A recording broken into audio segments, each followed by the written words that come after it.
17 Stop for recording. seven, Stop. 17 I'm asking former. you to stop recording. You have ID on you? I do not. Your hands in your pocket. You're not getting any identification, and I'm not going to stop recording. Period. That's it. So for my safety, I'm going to pat you down, all right? It's a peaceful protest against the Nassau County Police Commissioner, Patrick You have a Ryder. permit for that protest? I don't need a permit. Stay on that sidewalk. I'm going to go on that sidewalk, No, you're not sir. going to go on that Yes, sidewalk. I am. Just stay on that sidewalk for right now. I'm asking you. Am I being detained? He sent those masked men to my home. I'm a journalist. No, we did. But can I get your name and badge number, please? Right on my shirt. Your name's right on your shirt? Yep. How do you you have spell? ID on you? How do you spell that? You have ID on you, sir? It's Officer Poulos. Officer Poulos, and your badge number? You have ID on you? I do not. Your hands in your pockets. I do not have any identification You don't on have me. any identification I don't on give you? identification unless I've been suspected of committing a crime, Officer Okay, I'm Poulos. asking you for your identification. And I'm going to respectfully decline What that are you doing request. here? I'm peacefully protesting. What does it look You're like? Do you see? peacefully protesting? Peacefully protesting. See the Protesting? billboard truck? Billboard truck? Yeah, you see it? With all the different signs that's going to be on there? David, just take your hands out. Cool. I'm just chilling here. Alright, just take your hands out. Just take your hands out. It's just for safety. Watch as this cop displays the look of shame in the end for failing to intimidate this guy. That's For it. safety? For safety. What's For safety? safety. I'm just standing. Sir, just take your hands out of your phone. I'm just standing. I understand. I'm just It's sitting on the just- sidewalk with my hands in my pockets. It's just for safety. No, Just alright. trying to figure out what you're doing here. Just as I told you. I'm just sitting here Live with around my. town? I'm sorry. You live around here? Do you live around here? Are you interviewing me or I'm interviewing you? I'm the one here with the camera and the microphone, so it looks like I'm interviewing you. Okay. What's your name? What's your name? Dr. Buckle. What's What's your your name? first name? I'm not telling you my first name. Is this a consensual conversation? Want to speak? Is it a consensual conversation? Want to speak about what's going on? No, I don't. Okay. You're dismissed. Alright. All right. Have a good day. Okay. You are too. Go ahead. So you're just filming? That's what it is? That's your job, just filming? Your eyes don't deceive you. Alright, no problem. Take care, right? Have a good day. Thanks. You too. Okay. Welcome back, everybody. As many of you guys know, I'm a law enforcement trainer instructor. I train and instruct military and law enforcement all over the country on various law enforcement disciplines to include constitutional law, case law, patrol tactics, use of force, advanced criminal investigations, etc. And here we're going to be talking about these videos. We're going to kind of break it down, but the topic today we're going to be talking about is you utilizing officer safety to your advantage. And I think a lot of people, they underscore that, right? I think a lot of people look at officer safety and they see it as, I think a lot of people see officer safety as officers doing things out of fear, or officers using officer safety as an excuse to violate people's rights, etc. And that's kind of that's something that I see characterized pretty often, and that's fine. And I'm not here to change your mind, but what I can say is, as law-abiding citizens, we can absolutely use that officer safety to our advantage, especially when we're talking about redress of grievances, or we're talking about determining and ascertaining how we have our conduct towards law enforcement. And so that's kind of what what I really want to touch up on, because a lot of people have seen my detainment template. We're going to go over that. And a lot of people, have told me, I don't understand, why do you do that? What is the purpose? Like, what are you trying to gain from that? So I just kind of want to break down the officer safety portion of this just a little bit. So to start, let's go ahead and just start with a detainment, right? Like we saw in the videos. A detainment, in order to detain somebody, we know we need what's called reasonable articulable suspicion. That's pursuant to, in accordance with Brown v. Texas, 1979. So law enforcement is going to need reasonable articulable suspicion that criminality is at foot. That's the case law that's going to govern that. And so that's a very important metric that we need to understand and be cognizant of. So the next thing that I think is important that we look at real quick is my detainment template, and you guys can see it here.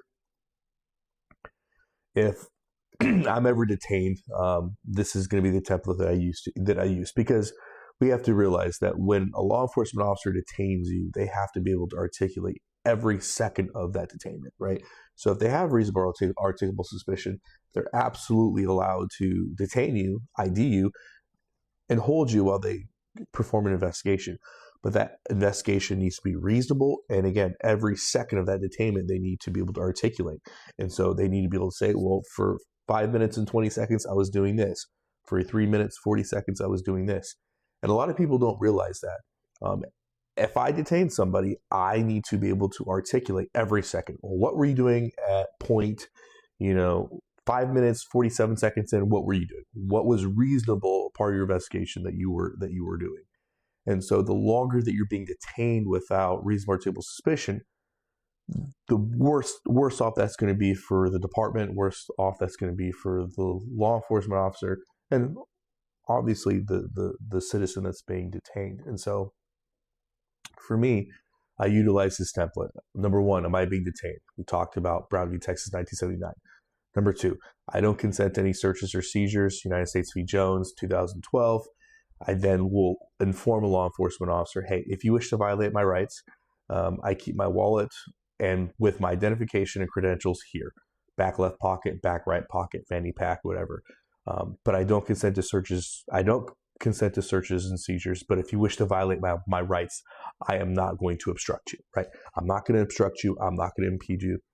Then for officer safety, for your safety, my safety, I'm going to put my hands interlaced on top of my forehead and I'm going to leave them here. And when I say I'm going to leave them here, I'm going to leave them here. Like they are not coming off of my head until the law enforcement officer either moves my hands, him or herself, or until I'm released from this detention. And then number 5, at this time, I'm going to unambiguously invoke my Fifth Amendment right pursuant to in accordance with Burgess v. Tompkins, 2010. Now, the reason why I do this template in this way is because, number 1, I want to maximize my survivability. I need to survive this encounter, okay? Number 2, I want to have full affirmation of my rights, fully affirm my rights. And number 3, for transparency and police accountability. And this is coming as somebody that I have a law degree. This is coming as somebody who is a criminal investigator. This is coming as somebody who has many years as a law enforcement officer, has an advanced certificate in law enforcement. Again, as you can see here, I'm in another hotel room because I was gone for the Major Crimes Conference. I was home 2 days, and then now I'm going to be gone for a week teaching advanced criminal investigations in another part of the state.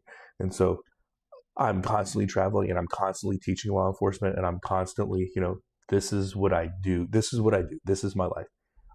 I'm training this stuff. I'm studying this stuff.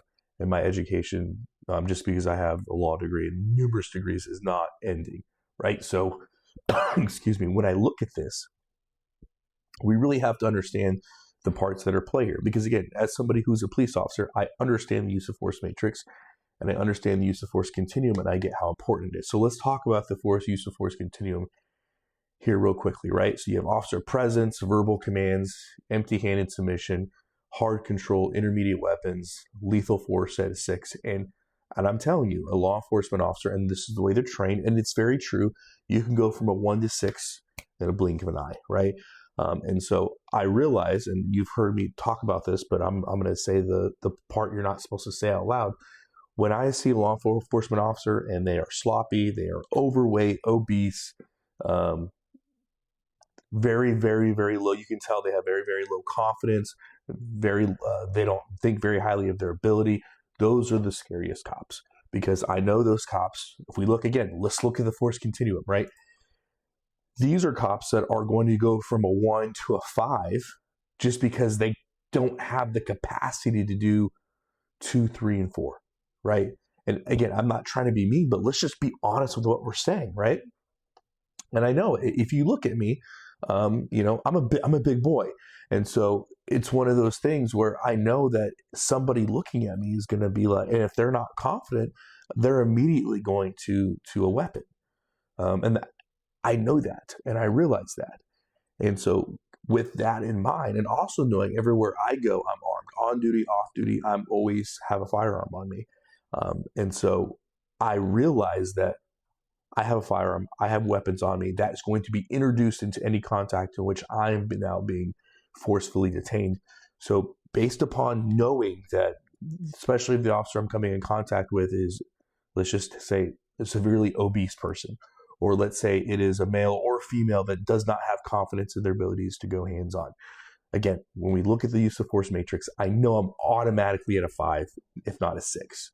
Right? And if they're by themselves, I'm not at a 5, because they're not going to pull a taser or they're not going to pull pepper spray. They're immediately going to a firearm weapon solution. And this is them not even knowing that I'm armed, right? Because I'm concealed carrying. And so, again, knowing this, I think it's important that we modern modern problems need modern solutions. So my solution, again, putting myself in a position where they're trained, and the law enforcement officers are trained in the felony takedown. If you, for example, if worst case scenario, right? One of the worst case scenarios for law enforcement, they have to do a felony stop on a car, right? So if they have to do a felony stop on the car, they're bringing everybody out, hands on top of the head, hands on top of the head, fingers interlaced, walking them backwards. And so all I'm doing is I'm putting myself in a position that these officers know, that these officers have trained, and where these officers have the best officer safety ability. And so by doing that, I am now doing that for their safety, but it also limits my ability to do certain things. And so one of the things is going to limit my ability to do, because I'm going to hold to this template, it limits my ability to play in my pockets, which is good because this does two things, right? Actually, it does all three things, right? Because I mean it. When I say I'm putting my hands on top of my head and I'm not putting my hands in my pockets, if the officer says, grab your ID, I've already told you my hands are staying on top of my head interlaced. They're not going back in my pockets. It's just not happening. It is what it is. Hands are not going in my pockets. You can give me 1,000 lawful orders to put my hands in my pockets. I'm just not doing it. I'm not. And I've already invoked, so I'm not going to say anymore. As a police officer, if you have the constitutional rights and abilities, go in my pocket and get it. I'm not obstructing you. I'm not impeding you. I just know that the safest place for a big brown man armed with a firearm with numerous trainings, use of force trainings, wrestled my entire life, the best place for me from an officer safety standpoint, from a constitutional standpoint, is right here. So you can ask me 1,000 times for my wallet. You already know where it's at. You can ask me 1,000 times for my ID. You already know where it's at. And I'm invoking because I have the right to invoke unambiguously pursuant to in accordance with Burgess v. Tompkins, 2010. So this does a couple things for me. Number one, I'm going to survive the encounter. Number two, if they don't have the constitutional right to be making the demands, by putting their hands in my pockets and retrieving my identification, they're going to be violating another constitutional right, right? That's just another layer of accountability. So if I want to maximize my survivability, and I want to maximize my rights, affirmation of my rights, and I want to maximize my ability to hold law enforcement accountable, putting myself in a position where it's easiest for them to operate with me while simultaneously invoking and keeping my hands exactly where they're at. Again, I'm not obstructing anything. I'm not obstructing. I'm not prohibiting. I'm not preventing. I'm giving them everything they need to be successful. And here's what it comes down to. If you're a police officer, if you are a police officer and you have the constitutional right to detain me, you have the constitutional right to ID me, then that means you have the constitutional right to go in my wallet, grab my ID, and start doing your investigation. Because if it was me, yeah, I have the right, right? Brown v. Texas, I have reasonable articulable suspicion. I need your ID. Okay, am I being detained? If somebody were to do this template on me, right? Number one, I'm going to have the lawful authority to do it. And number two, I would respect the fact that I know what they're doing. They're affirming their rights. They're 100% not obstructing me. This is easy. I can immediately do what I need to do. I can put handcuffs on easily without any fear of reprisal. I can grab the identification and I can run it. And then again, we can play this out in court. And that's the problem. Cops are afraid of court. And the reason why they're afraid of court is because they do not have, I need to be careful, but I mean, it's just the truth. They don't have academic competency. They don't. Law enforcement, by and large, does not have academic competency. And that's why they're afraid of the courtroom. Because they're afraid of their intellectual and academic abilities to do the job, which is really scary because we have a bunch of these people doing the job. So let's now look at the qualified immunity perspective here, right? So qualified immunity perspective, Pearson v. Callahan, 2009. Qualified immunity is a type of legal immunity that protects a government official from lawsuits, right? And so qualified immunity balances two important interests: the need to hold public officials accountable when they exercise power irresponsibly, and the need to shield officials from harassment, distraction, and liability when they perform their duties reasonably. So again, if you're detaining me without reasonable or reasonable suspicion, you violated my rights. And then if you search my person, grab my identification without reasonable or reasonable suspicion, probable cause of a crime, etc., you've now violated a second constitutional right. So 2 constitutional right violations in the same, in the same contact. Again, that's a way for me to maximize life, maximize my ability to survive the encounter, maximize the affirmation of my rights while maximizing accountability. What I'm not going to do, and you guys have heard me say this 1,000 times, I'm not going to ask for a supervisor. I think that's the most ridiculous thing people do. That's just my opinion. Why do I want more people like him? Because again, when I see a police officer, they are supposed to be, and they are vetted to be, a representation of that department. So why do I want another representation? Why do I want another unconstitutional representation of that department coming here? That's just a common sense perspective. And number 2, what's the supervisor going to do for me, right? All I'm doing is giving the defense. I'm giving their FOP appointed lawyers, they get paid really good money. I'm giving a lawyer that's ultimately going to look at this the ability to justify and attempt to justify in the court of law why that stop was extended. Well, it wasn't seized. He didn't mean he was seized. That's not what he meant. He didn't mean that he was seized. What he actually meant was he just wanted to get the officer. He wanted to get a supervisor for this gentleman. This gentleman said he wanted a supervisor. So that's all the police officer was doing. He was just trying to do what the guy wanted. He just wanted to do what he wanted. He wasn't, I think we just got a big miscommunication here. Or he did ask for a supervisor, so this isn't really part of that seizure because he was asking for it. So since he was asking for a supervisor, it took, 30 minutes to get one. And that's why the stop was extended. Again, why do I need more people from that department there? Again, I've never understood it. And maybe it's also because, of the level that I am in law enforcement. What's a sergeant going to do for me? What's a lieutenant going to do for me? Shoot, what's the police chief going to do for me? That's just my opinion, though. I don't need a supervisor. No, we need lawyers, and we're gonna settle this. That's what we need. You show up to court with your at your best. I'll show up at my best. My lawyer will show up at their best. Your lawyer will show up at their best, and let's just hash it out, bro. Let's just do it. Let's get down. So there you have it, man. But most definitely, you can use officer safety to your advantage. So again, this is a great way to utilize officer safety to, number 1, again, I'm going to say it again, keep you safe, maximum affirmation rights, maximum accountability. So there you have it. Hope this video was helpful for you guys. Tell me what you think. I just want to know. I want to know what you guys think. What do you think of this? What do you think of the use of force? What do you think of officer safety? What do you think of using officer safety to your advantage in illegal detainment? I'm curious to know in the comment section below. As always, guys, long live the Republic.